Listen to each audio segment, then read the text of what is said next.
Here now, Ben Shapiro, editor-in-chief of DailyWire.com. Ben, good to see you, as always. Thanks for being on the show tonight. Your reaction, you said this is a ridiculous stunt. What do you mean?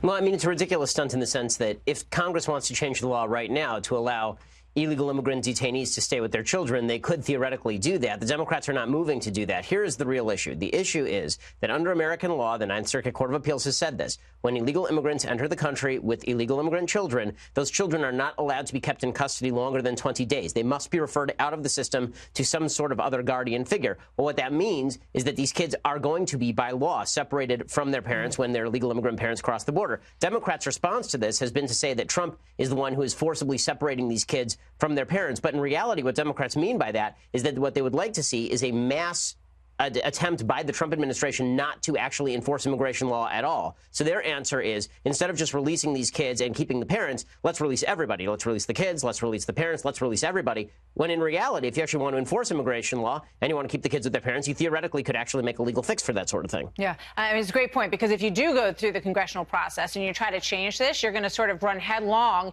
into the entire issue of immigration reform in this country and say, well, why are we doing this, right? How is this working? Why are we separating these children? Well, we're separating the children because they're coming across. In some cases, they don't know whether or not the children are actually the children of the parents or whether or not they're being trafficked into the country. There are a lot of concerns about these families. In many cases, they just don't know, and they don't have paperwork, and in some cases, they can't communicate that properly. So in some situations, these kids are in danger, and it's the worst possible thing to see them, you know, in these holding centers. But, you know, they, in some ways, I mean, do you believe it's true that they brought it on themselves?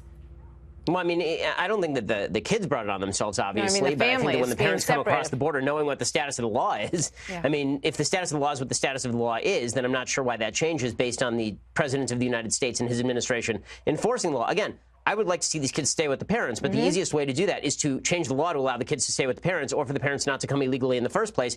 Democrats like Merkley are insisting the best way to fix the law is to just not enforce it at all. Just anyone who comes across the border with a kid, we let go straight into society. This is why Merkley's in favor of sanctuary cities. This is why he's been in favor of catch and release policies that allow illegal immigrant parents to just be released and then they never show up for the court date. If you're going to enforce immigration law, under the Ninth Circuit Court of Appeals ruling, you must take the kids away from the parents. That's not the fault of a bunch of conservatives. That's the fault of a bunch of people on the left who sit on the Ninth Circuit Court of Appeals and are beloved by Democrats the world over. Yeah, we've been talking about, a number of the legal issues that came up over the weekend with the president, with the, ability to pardon yourself, all of that, whether it's unconstitutional, the Mueller investigation overall.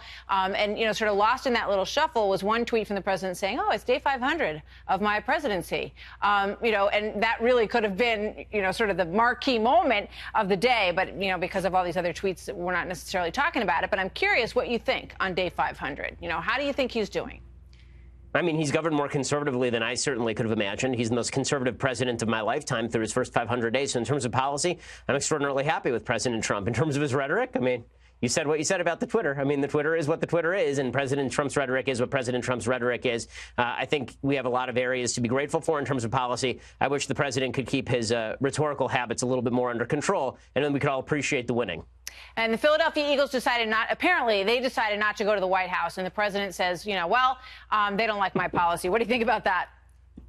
Well, the president has a habit of saying to people, well, you can't quit, you're fired. So I'm not particularly shocked by the president's response to all of this. I've never been a fan of sports teams visiting the White House. It just seems like celebrity culture at its finest. I hate celebrity culture in general. I don't like Kim Kardashian at the White House. I don't like the Eagles at the White House. I don't like anybody who is famous for the sake of being famous at the White House. It seems to me that this is, again, the people's house where policy should be getting done, not a bunch of photo ops, whether it's Obama doing it or Bush doing it or President Trump doing it. All right. Well, I'm just being told that Trump disinvited them, so maybe he's starting to feel the same way about celebrity culture at the White House. Ben, always good to see you. Thank you so much. Have a good night. Thanks a lot.